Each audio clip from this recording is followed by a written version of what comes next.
So, I bought a new bike. This is my 2018 Suzuki V-Strom 650 XT. It's not the most aggressive off-roader, and it's definitely not the flashiest thing out there, but after a few rides, I think I'm starting to get why people love these bikes. Let's head out on a little overnight camping trip and get to know it together. As many of you know, I love long rides and motorcycle touring.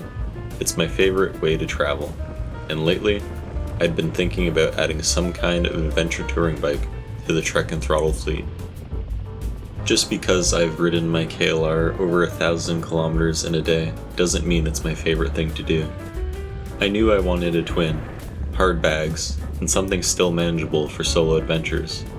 And most importantly, it had to be dirt cheap. Realistically, this wasn't going to be in the budget anytime soon.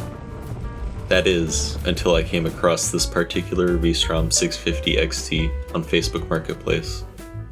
The bike was immaculate, like new. It came fully loaded, crash bars, skid plate, heated grips, spoked wheels, a set of Jivvy hard bags, and so much more. It was ready to go and ready for adventure. Oh, and it was only 20 minutes away. It was fate. Needless to say, it was on my trailer the same evening it was posted. Honestly, if I told you how much I paid for it, you wouldn't believe me. I practically stole the thing. So that brings us to this camping trip, the first one on the new bike. My close friend Josh and I headed out to one of our favorite spots, not too far away. I gotta say, packing the cases was a treat. It went a lot faster than messing around with the dry bags I usually travel with. Josh was on his heavily modified 300L, and we were cruising some back roads and trails. The fall colors were really starting to pop. We were both amazed by the tunnels of leaves we rode through. I really do love fall. I guess the only part I don't like is that it means we're getting closer to putting the bikes away. I'm sure a lot of you feel the same.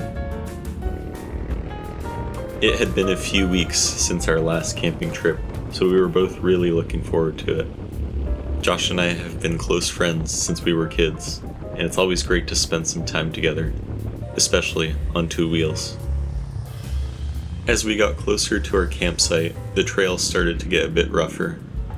Josh kept a steady pace, but I had to slow down and really pay attention to my line choice. Right away, it was clear that the V-Strom's biggest weakness is ground clearance. Even being careful, I still touched the skid plate a few times, but hey, that's what it's there for. We eventually rolled into our campsite for the night, a quiet, scenic spot right by the lake. Josh and I have camped at different spots along this lake plenty of times before, and I'm sure you can see why.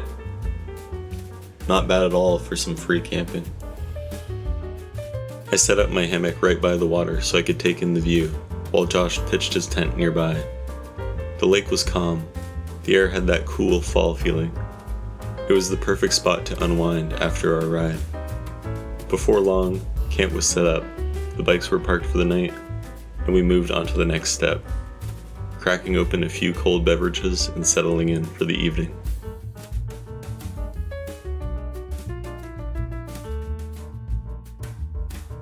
Josh took charge of dinner, getting a fire going and cooking up some hot dogs for us.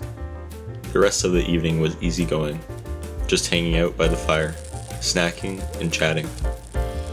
Eventually, I crawled into my hammock, listening to the crackle of the fire fade in the distance, and I passed out pretty quick.